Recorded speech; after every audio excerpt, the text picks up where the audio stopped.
Quantos querem ouvir a palavra, diga amém. Êxodo capítulo de número 3. Vamos ler a partir do versículo 7.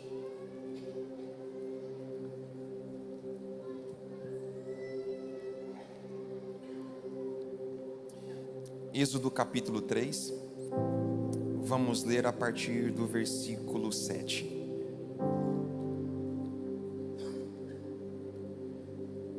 Tem a versão ARC?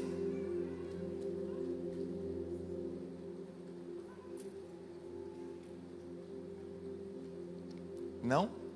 ARC? Não tem? Então eu vou ler aqui na minha. E disse o Senhor: tenho visto atentamente a aflição do meu povo que está no Egito, e tenho ouvido o seu clamor por causa dos seus exatores, porque conheci as suas dores.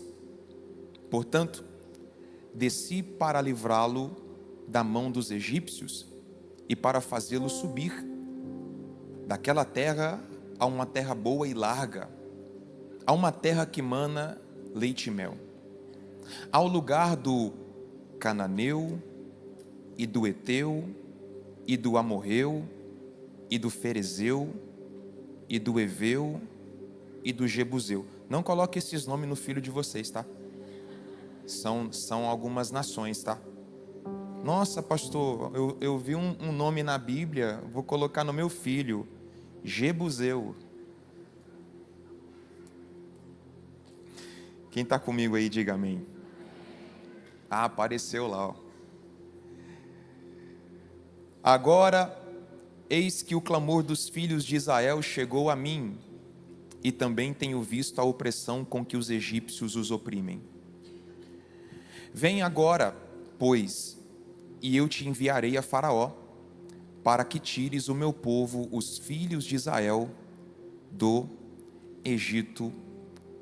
Amém. Coloca, por favor, o tema da minha mensagem nessa manhã, e eu quero falar um pouco com vocês sobre o tema: o socorro está a caminho. Vamos ler todo mundo junto? 1, 2, 3. O socorro. Você pode repetir sorrindo e falando para alguém do seu lado? Desse jeito não tá, não. Pô, faça melhor, pelo amor de Deus. Diga sorrindo: o socorro está a caminho. Aí. No capítulo 1 do livro do Êxodo, ele inicia falando de um período após a morte de José. Isso está no capítulo 1 e no versículo de número 6. O que eu acho mais interessante logo nesse início é que pessoas morrem. A grande verdade é que nós não somos eternos. Ciclos se abrem, ciclos se fecham. E no versículo 6 está falando exatamente desse período que acontece após a morte de José. O mais interessante, logo nesse início, é que embora José houvesse morrido, as promessas de Deus permaneceram vivas. Coloca aí para mim, por favor, o versículo 7 do capítulo 1. Capítulo 1, versículo 7. E aí você percebe que após a morte de José, a gente vai ver aqui alguns textos, tá? Peço a sua paciência e a sua atenção. Êxodo capítulo 1 e o versículo 7 diz que os filhos de Israel, após a morte de José, após a morte de quem? Quem morreu? José, ok. Então pessoas morrem, mas as promessas permaneceram vivas. Aí olha o que o texto diz: os filhos de Israel, vamos ler lá, todo mundo junto? Frutificaram e aumentaram muito, e multiplicaram-se, e foram fortalecidos grandemente. Então olha aí, vamos parar aqui. Então o texto começa dizendo que José havia morrido, mas as promessas continuaram vivas, e após a morte de José, os filhos de Israel frutificaram, multiplicaram e se fortaleceram. Então a pergunta para gerar reflexão nesse início é: pastor Grendene, qual foi o segredo dessa frutificação? Qual foi o segredo dessa multiplicação? Qual foi o segredo desse fortalecimento? Perceba que os filhos de Israel, eles não estão frutificando, multiplicando e se fortalecendo por causa de fatores humanos. Eles estão vivendo um tempo de crescimento numa geografia estranha e desfavorável por causa de uma promessa que estava sobre eles. Perceba que a promessa que foi feita a Abraão, a Isaque e a Jacó, elas atravessaram os anos, elas atravessaram as gerações e chegaram até eles. Eles nem imaginam o porquê crescem tanto, eles nem imaginam o porquê frutificam tanto, eles nem fazem ideia qual é a razão, o motivo pelo qual a cada dia que passa eles ficam mais fortes. O segredo desse avanço, o segredo desse crescimento, o segredo dessa frutificação foi uma promessa feita aos seus pais. Continue comigo no texto. Depois desse crescimento, versículo 11, coloca aí, capítulo 1 e o versículo de número 11, capítulo 1, versículo 11. Depois desse crescimento, os egípcios começaram a afligi-los com cargas. Então, conforme eles foram crescendo, se multiplicando, se fortalecendo, os egípcios, ao invés de se alegrarem, de celebrarem com eles, eles fizeram ao contrário. Vamos colocar tributos sobre eles, vamos colocar mais impostos sobre eles. Guarde isso no seu coração. Todo crescimento gera desconforto. Vou repetir: todo crescimento gera desconforto. Se você não quer ser perseguido, se você não quer ser criticado, não fale nada, não faça nada, não seja ninguém. Se você decidir crescer, viver as promessas, viver um tempo de avanço, de crescimento, de prosperidade, se prepare, você vai ser perseguido. Coloca para mim o versículo de número 12. No versículo 12 acontece algo extraordinário, incrível, fantástico. Por quê?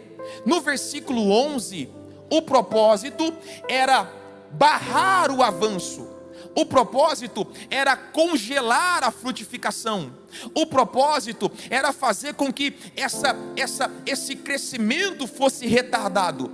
Então os egípcios estão pensando, eles estão crescendo demais, eles estão frutificando demais, eles estão fortes demais, então vamos colocar carga sobre eles, porque assim o crescimento para, o avanço é paralisado. Vamos colocar aqui um fator de impedimento, para que eles não cresçam mais, para que eles não prosperem mais, para que eles não avancem mais, para que eles não se fortaleçam mais. Vamos colocar aqui um peso, vamos colocar aqui tributos, vamos colocar aqui impostos, vamos colocar um peso sobre eles, porque só assim eles não crescerão mais.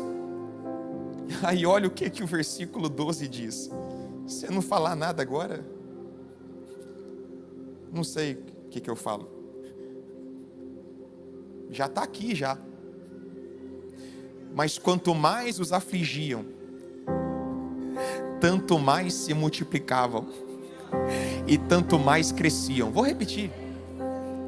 Mas quanto mais os afligiam, tanto mais se multiplicavam e tanto mais cresciam. Vou repetir só mais uma vez. Mas quanto mais os afligiam, quanto mais carga, quanto mais perseguição, quanto mais crítica, quanto mais imposto, quanto mais tributo, quanto mais peso, quanto mais inveja, quanto mais fofoca, quanto mais eles eram afligidos, tanto mais eles se multiplicavam e tanto mais eles cresciam. Gente, o que está acontecendo aqui não é normal.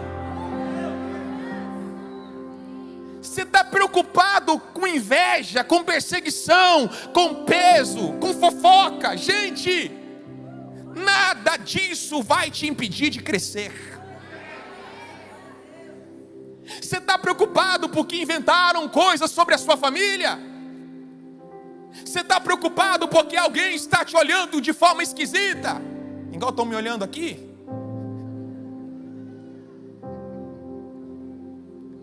A aflição não vai te impedir de crescer.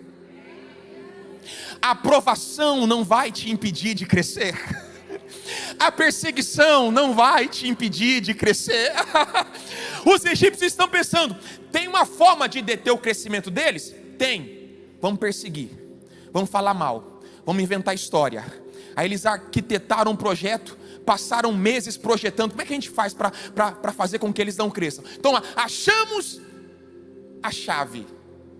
Aí quando eles colocaram um projeto para ser executado, o povo cresceu ainda mais.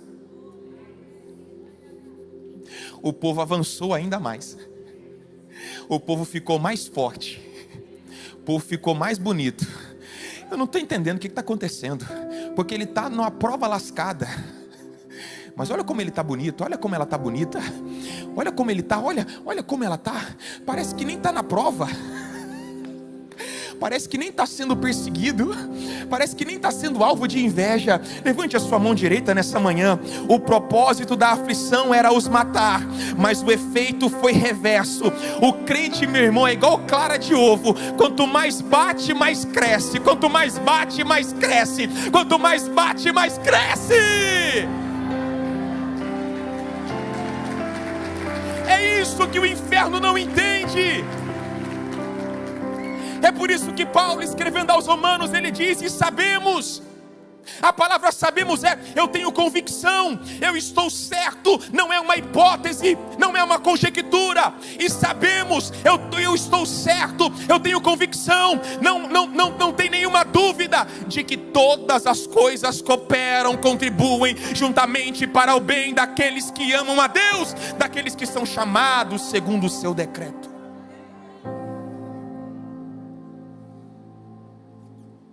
José foi jogado na cisterna, dado como morto, assediado na casa do Potifar, preso injustamente, esquecido na prisão, mas nada disso o impediu de chegar ao destino que Deus havia estabelecido. Lembra de Sadraque, Mesaque e Abednego, os 3 jovens que foram lançados na fornalha ardente porque não negociaram princípios inegociáveis? O propósito da aflição, da fornalha ardente, era os destruir, era os queimar, era os matar. Mas o texto diz que o fogo não os queimaram, nem cheiro de fumaça ficou neles. E depois que eles saíram da fornalha, o texto diz que Nabucodonosor os fez prosperar. Você está comigo aí? O diabo tem um plano, mas acima dos planos do diabo existe um propósito de Deus. E o propósito de Deus vai confundir todos os planos do diabo. Alguém crê e recebe essa palavra nessa manhã? O diabo traçou um plano, fez uma estratégia, ele armou uma arapuca, mas o que ele não sabe, o que ele não contava, é que você serve um Deus que faz tudo cooperar para o seu bem. Essa porta fechada vai cooperar para o seu bem, essa enfermidade vai cooperar para o seu bem, esse deserto vai cooperar para o seu bem, essa crise vai cooperar para o seu bem. Alguém diz amém nessa manhã? João foi exilado na ilha de Pátimos, que era uma espécie de colônia prisional. Ele foi deixado lá para morrer, ele foi deixado lá para o esquecimento. Seria um fim terrível para o discípulo amado de Jesus, sim ou não? Mas existe um Deus que transforma a maldição em bênção. E no pior lugar, Deus estava reservando, preparando um cenário de glória para João. Ele está lá na ilha de Pátimos, no pior lugar, na pior geografia, no pior ambiente. E na pior geografia, no pior ambiente, no pior lugar, ele teve a sua melhor experiência. Ele está lá, na ilha de Pátimos. E é exatamente na ilha de Pátimos que João vê os céus abertos. Os céus se abriram Em Pátimos, João viu o Cristo glorificado, e como ele era, João começa a descrever: os seus cabelos eram brancos como a lã, e os seus pés, João, eram como um latão reluzente que acabara de sair da fornalha. E a sua voz, João, como era? Era a voz como a voz de muitas águas. E o que mais, João? E da sua boca, o que que tinha? Saía uma espada afiada de 2 gumes. E os seus olhos, como era? Tem fogo nos olhos. Eu não imaginava que era lindo assim. Meu noivo, eu abro a minha casa, pode morar aqui. No pior lugar, João vai ter a sua melhor experiência. O que nós precisamos entender e absorver nessa manhã é que quando o ouro é colocado no fogo, a única coisa que queima são as impurezas. O ouro que passa pelo processo de purificação, ele tem um valor, mas o que não passa tem outro valor. O povo estava perecendo, parecendo clara de ovo. Quanto mais aflição, quanto mais crise, quanto mais problema, mais eles cresciam, mais eles aumentavam. Eu tenho uma palavra profética para o seu coração nessa manhã. Essa crise não vai te impedir de crescer, essa crise não vai te impedir de avançar. Deus te fará crescer em meio à crise, em meio à dor, em meio à aflição. Ninguém amadurece sorrindo. Anote isso. Uma garrafa de vinho vale muito mais do que um cacho de uvas. Uma garrafa de azeite vale mais do que um punhado de azeitonas. Percebeu que tudo que passa pelo processo valoriza? Achei que você ia pular da cadeira nessa. Essa é a melhor frase da mensagem. Misericórdia, irmão. Dá um trabalho achar isso aqui. Repete, ó. Vou repetir então, me ajuda. Está gravando. Por favor, Rodrigo, depois você corta essa parte aqui. Vai ficar assim, uau, yes. Fala of the king, of the power. Uma garrafa de vinho vale mais do que um cacho de uvas. Agora eu gostei, agora foi massa, hein? Que isso aí? Tem um irmão que estava dormindo lá atrás, ele acordou, estava babando. Uma garrafa de azeite vale mais do que um punhado de azeitonas. Percebeu que tudo que passa pelo processo valoriza. Oh, aleluia! Depois que você sair desse processo, depois que você passar por essa crise, meu irmão, as pessoas que te conheceram antes não te reconhecerão depois. Nada vai deter o seu crescimento, nada vai deter a sua multiplicação, porque Deus vai converter o mal em bem, vai cooperar para o seu bem. Alguém crê nisso? Diga glória a Deus. Capítulo 2, versículo 12. Diz que Moisés matou um egípcio e enterrou na areia. Está aí no texto. Capítulo 2, versículo 12. O texto diz que Moisés olha para um lado, olha para o outro, mata o egípcio e esconde na areia. Essa atitude de Moisés ensina algumas lições importantes. Primeiro, os fins espirituais jamais serão alcançados por meios carnais. Anota aí, hein?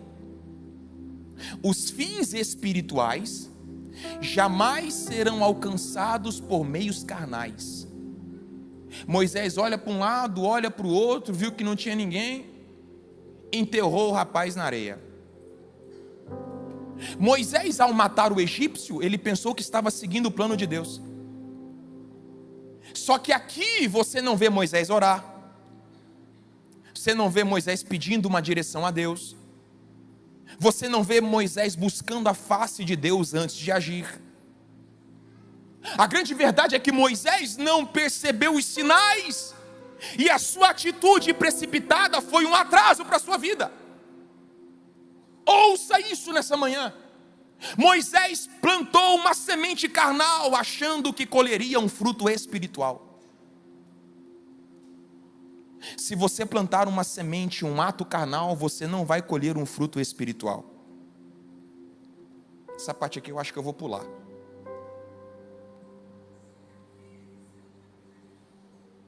Fala ou não, gente?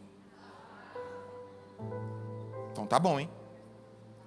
Se você manipulou, conspirou, mentiu para alcançar o sucesso, não agradeça a Deus pela promoção.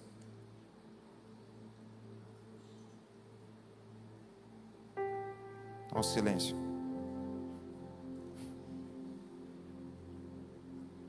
Você está me ouvindo?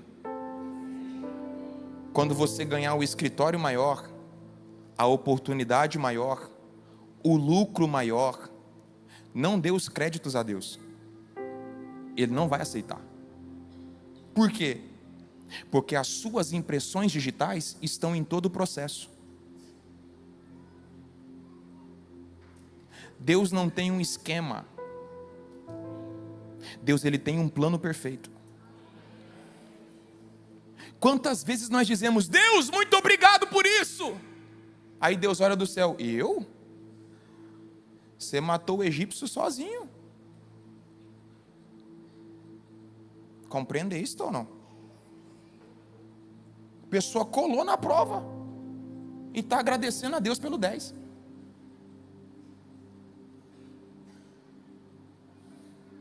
Fala ai, pelo menos. Ai. Sonegou imposto, recebeu uma boa restituição, quer agradecer a Deus. Quero te agradecer pelo dinheiro extra que está sobrando, aleluia. E Deus está dizendo: eu não tenho nada a ver com essa maracutaia sua aí não. As coisas comigo não funcionam assim. Eu não preciso de um atalho, eu tenho um caminho para você. Eu não preciso de um jeitinho brasileiro para te prosperar, para te abençoar.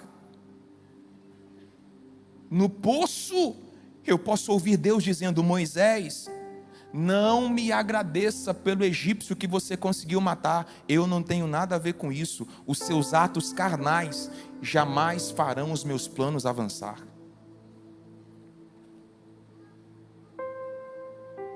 Podemos seguir? Segundo, o tempo certo é tão importante quanto a ação certa. Eu disse isso há uns 4 domingos atrás. Moisés foi gerado para ser o libertador, mas ele não esperou o tempo certo para fazer o que era certo. E na maioria das vezes a nossa vida está patinando, porque a gente quer fazer a coisa certa, mas na hora errada. Um moço me procurou esses dias e disse: pastor, eu preciso casar urgentemente. Eu quero fazer sexo. Aí eu fiquei pensando assim: será que eu aviso ele?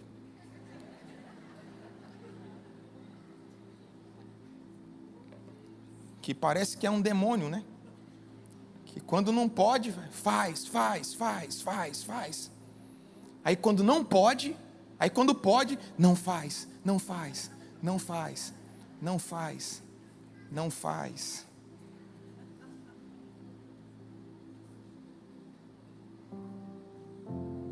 Você está comigo aqui? Deus não apenas planeja o que devemos fazer, mas Ele também determina o tempo certo em que deve ser feito. Moisés age de forma precipitada, prematuramente, ele força o caminho, ele empurra a porta. Pastor Grendene, qual é a diferença entre conhecimento e sabedoria? Conhecimento me diz o que eu tenho que fazer, a sabedoria me diz quando e como devo fazer. Um golpe desferido no tempo certo vale mais do que 1000 disparados prematuramente. Faz sentido isso aqui para você ou não? Se Josué tivesse dito: vamos dar 5 voltas, porque 7 parece demais, e no último dia, não vamos dar 7 não, vamos dar só 3. quando eles tocassem a trombeta, as muralhas iriam cair? Não. O problema não é que Deus esteja lento, o problema é que você está querendo fazer as coisas rápido demais.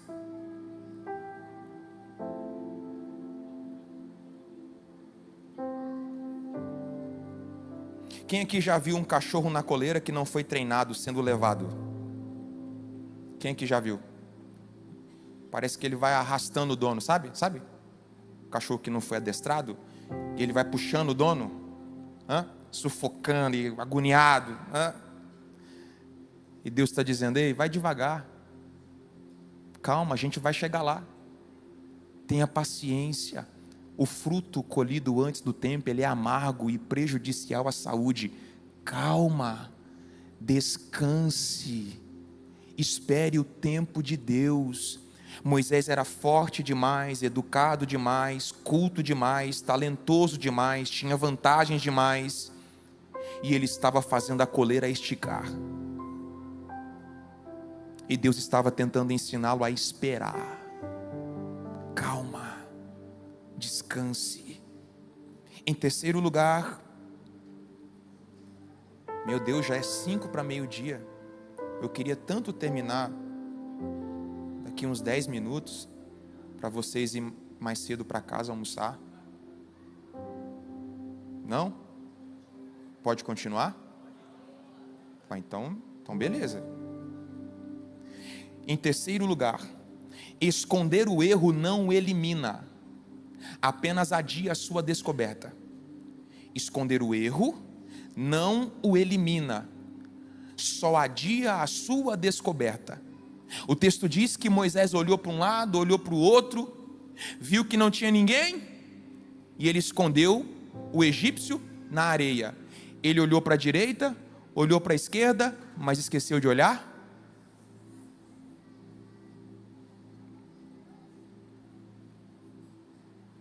Ele olhou para a direita, não tem ninguém, para a esquerda não tem ninguém, só que Deus estava vendo. O que Moisés precisava aprender, que alguns centímetros de areia não esconde absolutamente nada. Eu não sei se você sabia, mas o músculo mais adâmico que nós temos é o músculo de esconder. Desde Gênesis 3, a primeira ação do homem ao perceber o seu erro foi se esconder.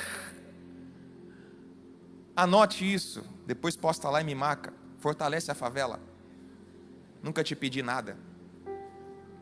O que mais me choca não são crianças com medo do escuro, são os adultos que vivem fugindo da luz.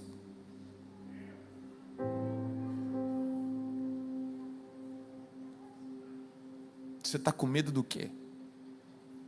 O que está escondendo? A luz revela. A luz dissipa as trevas.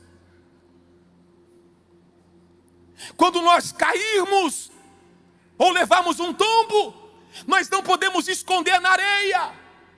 Está na hora de você desenterrar isso e correr para os braços de um Deus que é misericordioso. Está na hora de você desenterrar isso e correr para os braços de um Pai que é amoroso. Está na hora de você desenterrar isso. Como eu amo a paternidade, porque a paternidade me ensina muitas coisas. Eu lembro da primeira vez que a Laura tomou um tombo e ralou o joelho. A primeira coisa que ela fez foi correr para os meus braços. E eu não a julguei por ela ter caído. O mais rápido possível, eu peguei um remédio, peguei um band-aid e disse: papai vai cuidar das suas feridas. Quanta gente ralada, ferida, com medo do pai. Quanta gente enterrando os seus erros, os seus traumas, as suas marcas. E Deus está dizendo: não esconda isso. Coloca isso para fora e corra para os meus braços. Eu já vi tudo, eu conheço tudo, e eu estou aqui com um remédio para curar suas feridas. Eu estou aqui com bálsamo para te curar. Eu estou aqui com bálsamo para te restaurar. Alguém está comigo aqui nessa manhã? corra para os braços do Pai. No capítulo 2, a partir do versículo 23, eu vou correr aqui para não te cansar. Depois da morte do rei do Egito, o texto diz que os filhos de Israel começaram a clamar. E eles vão clamando, e eles vão pedindo por socorro. Versículo 23, 24 e 25, está aí na tela. Eles começam a clamar por socorro, eles clamam por socorro, Aí no capítulo 3, registra exatamente o momento em que Deus se apresenta a Moisés, revelando a ele o seu propósito. E aqui eu começo a encerrar. Pessoal da banda, se quiser já subir, porque aí o pessoal acha que eu estou acabando, entendeu? Mas eu vou começar a pregar agora. Ouvi um misericórdia ali atrás. Quem está aí comigo? Coloca aí na tela. Capítulo 3, versículo 1 e 2. Moisés está apacentando as ovelhas do seu sogro, sacerdote em Midian. Ele está lá, ok? Versículo 2. O anjo do Senhor aparece a ele em uma chama de fogo no meio da sarça. Eu acho interessante isso aqui, por quê? Porque enquanto o povo está clamando no Egito, está acontecendo uma manifestação no deserto. E essa manifestação no deserto aconteceu num dia comum. Diga bem forte comigo: Deus apareceu num dia comum. Pode melhorar? Vamos lá, 1, 2, 3. Deus apareceu num dia comum. Tem alguém acordado aí do seu lado? Diga: Deus apareceu num dia comum. Moisés acordou para fazer as mesmas coisas. Moisés acordou para cumprir a mesma rotina. Moisés acordou para cumprir o mesmo ofício. Ele vai cuidar das mesmas ovelhas. Ele entra no mesmo ônibus. Ele liga ao mesmo carro. Ele está indo para o mesmo consultório. Ele está indo para o mesmo escritório. Só que nesse dia, Moisés não imaginava que algo anormal estava para acontecer. Você está aí ou não? Moisés vai cumprir a mesma rotina, é a mesma casa, é a mesma função. Eu estou indo fazer o quê? O que eu sempre fiz, apacentar as ovelhas no deserto. E Moisés está indo na mesma rota, no mesmo ônibus, no mesmo carro, e Moisés não imagina que o encontro estava marcado. Moisés não imaginava que alguma coisa anormal estava prestes a acontecer. Escute, porque eu já vou aplicar isso aqui e já vou passar para o segundo ponto. Nunca subestime um dia comum, porque em dias comuns acontecem coisas incomuns. É por isso que eu fico sempre ligado. Nunca é mais um culto. Nunca é mais uma mensagem. Nunca. Eu aprendi a andar ligado, irmão, conectado, sensível. Eu não estou indo apenas para uma agenda. Alguma coisa pode acontecer no meio do caminho. Eu não subo aqui apenas para pregar mais uma mensagem. Eu sei que no meio de um culto normal, é mais um domingo, né, pastor? Aleluia. É mais uma mensagem, é mais um culto. É exatamente nesses dias normais que Deus decide se revelar e se manifestar.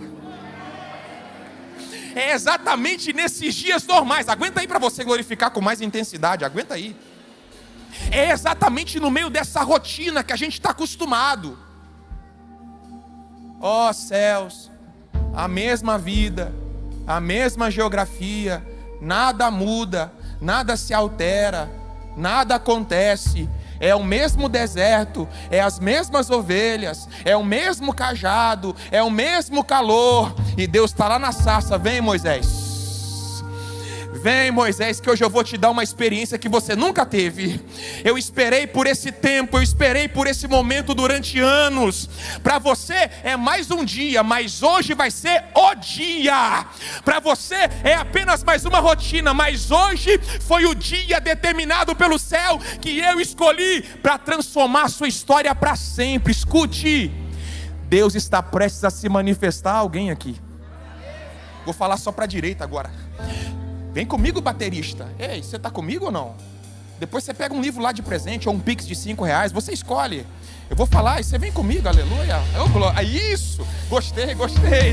Deus está prestes a se revelar a alguém aqui.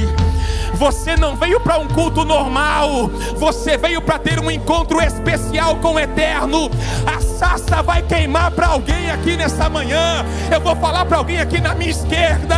Eu estou pregando para gente que está prestes a ter um encontro sobrenatural, anormal. Eu já vejo a sarça pegando fogo e Deus dizendo: Moisés, Fabrício, Carla, Moisés, Rafael, chegou a hora de eu revirar a sua vida. Em dias normais,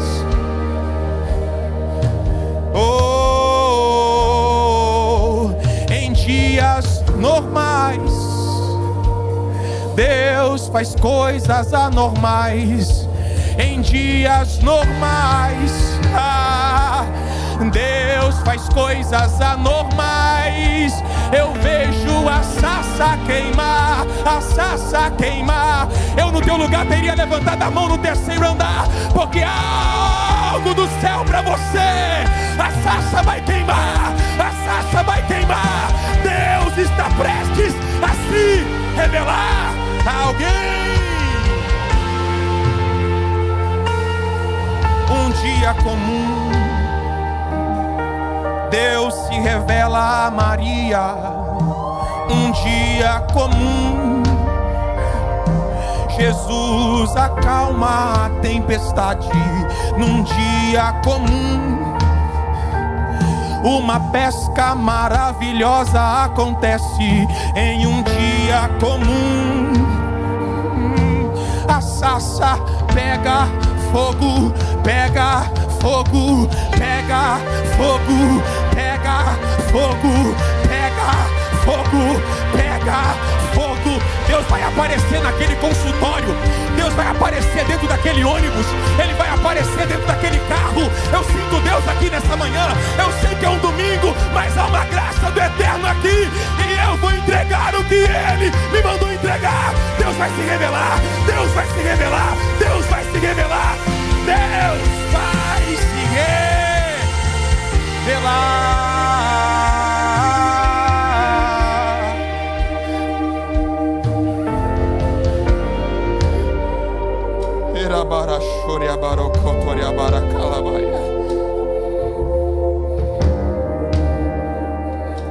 Versículo 9 e 10. Versículo 9 e 10. Versículos 9 e 10. O povo clama no Egito. O povo clama onde? Ele clama onde? E Deus responde no deserto. O povo clama no Egito. Deus responde onde? No deserto. Calma aí. Isso aqui é estranho. Por quê? Porque o sentido seria Deus responder onde o clamor está sendo feito. Sim ou não? Faz sentido ou não? Se o clamor está sendo feito no Egito, Deus teria que responder a oração onde? No Egito. Mas aí Deus ouve a oração que está vindo do Egito e Ele responde no deserto. Então perceba que a sarça está pegando fogo. Deus está se revelando a Moisés. Não é por causa de Moisés, é por causa da oração de uma geração que está sendo feita no Egito. E aqui nós temos algo poderoso. Por quê? Porque o povo está clamando por socorro. E ao invés de Deus responder de maneira direta ao povo que está clamando, Ele ouve a oração, mas vai se manifestar a Moisés lá no deserto. Não é isso que gera crise em nós? Você está clamando aqui e Deus não responde aqui. Você queria que Deus respondesse aqui. Não é isso, gente? Vocês estão aqui? Você está clamando aqui e você diz: Deus, socorro, Deus me ajuda, Deus restaura, Deus faz, Deus abre, Deus manda provisão. E quando você está clamando aqui, você não sente nada, nem um arrepio, parece que nada muda. Sabe por que parece que nada muda enquanto você está orando aqui? É porque Deus não vai responder aqui, Ele vai responder aqui.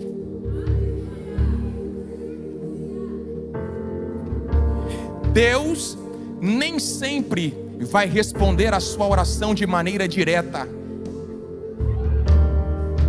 Nem sempre Deus vai responder às nossas orações e os nossos gemidos e os nossos clamores de maneira direta. Então o fato de você não estar sentindo, não estar vendo, não significa que Deus não tenha te ouvido e não tenha te respondido. Alguém está comigo aí ou não? O povo clama por socorro e Deus foi buscar o socorro. O povo clama por socorro no Egito e Deus vai lá no deserto para trazer o socorro. Então tem oração que não adianta Deus responder diretamente a nós, não vai resolver. Tem oração que Deus não vai responder diretamente a você, Ele vai levantar uma pessoa para ser resposta para a sua oração. Achei que você ia se alegrar com isso. O povo clama por socorro, Deus vai levantar uma pessoa para ser um instrumento de socorro. Por quê? Porque Deus não usa coisas, Deus usa pessoas. Deus não usa objetos, Deus usa pessoas. Na maioria das vezes você vai ver Deus respondendo oração através de pessoas. No período dos juízes, o povo orava, Deus levantava uma pessoa. O povo orava, Deus levantava uma pessoa. O povo orava, Deus levantava uma pessoa. Deus usou uma viúva para suprir Elias. Usou Elias para abençoar a viúva. Deus usou a sunamita para cuidar de Eliseu. Usou Eliseu para ressuscitar o filho da sunamita, para cumprir o projeto da redenção. Deus poderia ter enviado um serafim, mas não enviou. Deus poderia ter enviado um querubim, mas não enviou. Deus poderia ter enviado um arcanjo, mas não enviou. João capítulo 1, versículo 14. Quando o projeto da redenção foi ser executado, o verbo se fez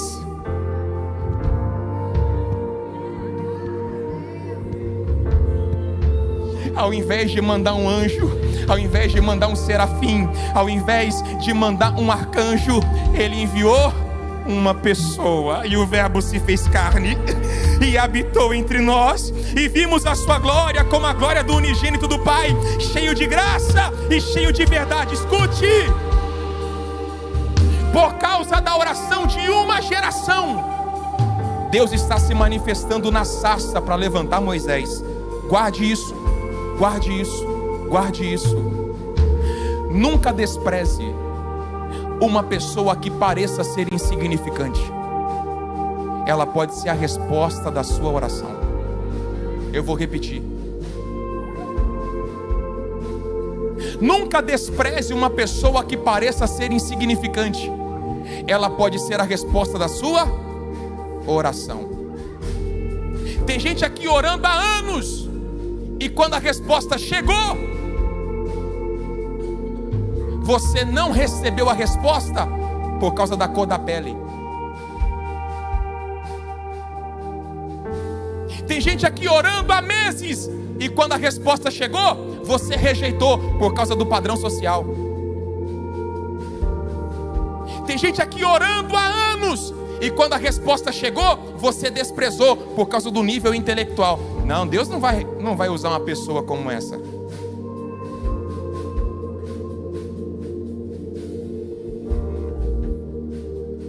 Nunca despreze uma pessoa que pareça ser insignificante. Ela pode carregar a resposta que você precisa. Deus usa pessoas para responder pessoas. Elas podem ser o consolo para suas lágrimas. Elas podem ser a mão de Deus que vai te ajudar a levantar. Ela pode ser o socorro de Deus em meio ao caos. Por isso, não fique triste nessa manhã, angustiado pelo fato de parecer que Deus não está respondendo às suas orações. As suas orações silenciosas estão fazendo barulho no mundo espiritual, e a resposta está a caminho. Em algum lugar de Goiânia, Deus está se manifestando na sarça. Alguém crê nisso? Em algum lugar de Goiânia, em algum lugar do Brasil, em algum lugar do mundo, Deus está se manifestando na sarça e dizendo: Moisés, eu ouvi a oração do José, eu ouvi a oração da Maria, eu ouvi a oração da Jaqueline, eu ouvi a oração do Mateus, eu ouvi a oração da Josefina, eu ouvi a oração, e você vai ser a resposta que eles clamam lá. Deus está respondendo no coração de alguém nessa manhã. Alguém recebe essa palavra? Deus está respondendo no sonho e no pensamento de alguém. Alguém vai te ligar essa semana. O seu telefone apareceu aqui na minha agenda. Eu não sei o porquê, eu não sei como, mas eu senti de te ligar, eu senti de te fazer essa proposta. Tem gente aqui que vai receber uma resposta sobrenatural, extraordinária. Você está orando numa geografia, mas Deus vai levantar uma pessoa em outra geografia para ser a resposta que você precisa. Se você crê, fique de pé comigo em nome de Jesus. Fique de pé.